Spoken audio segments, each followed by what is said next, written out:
अपनी जिम्मेदारियों से आगाह रहते हुए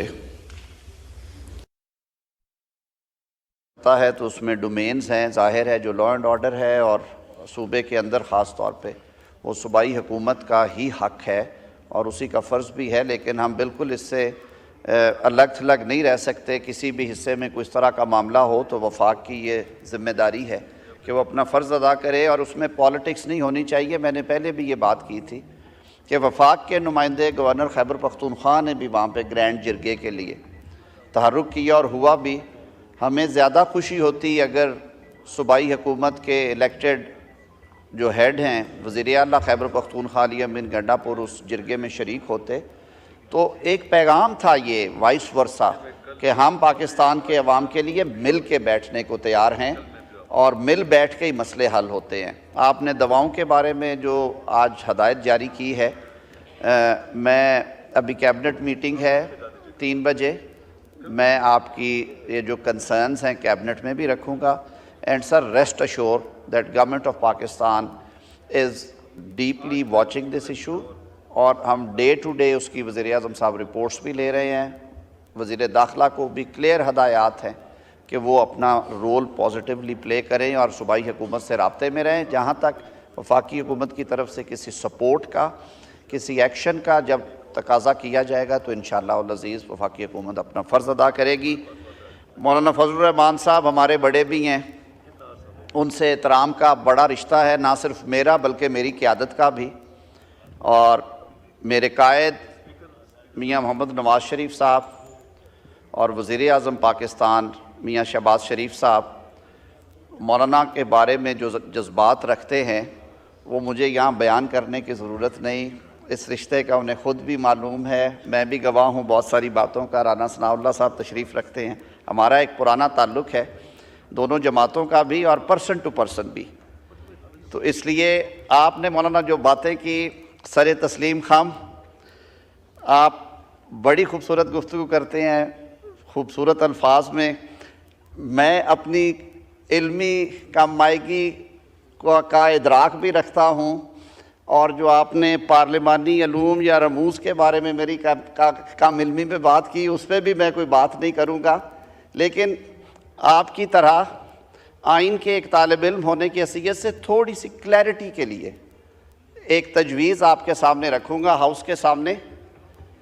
हमारे बड़ों ने जब 1973 में एक तवील प्रोसेस के बाद ये कॉन्स्टिट्यूशन फाइनलाइज़ किया, इसका ड्राफ्ट, और फिर उसे अडॉप्ट किया गया कंसेंसस के साथ, अक्सरीती वोट से नहीं कंसेंसस से हुआ।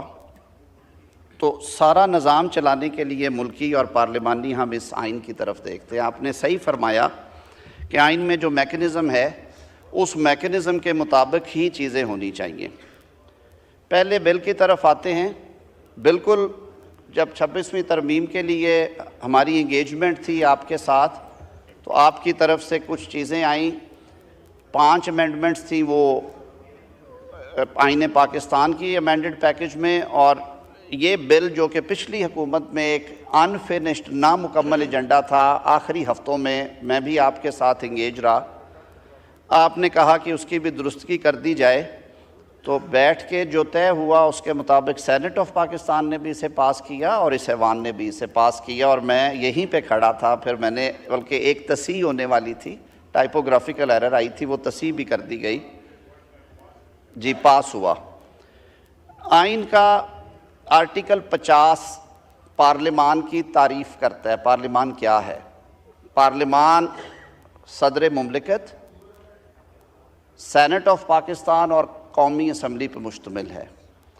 यानी कि अवाम के मुंतखब नुमाइंदे अपने वोट की ताकत से मरकज़ और सूबों में बैठ के जब सदर मुमलिकत का इंतखाब कर लेते हैं और वो हलफ ले लेते हैं तो सदर मुमलिकत इस ऐवान का इंटेग्रल पार्ट है, हिस्सा है आइन के आर्टिकल 50 के मुताबिक।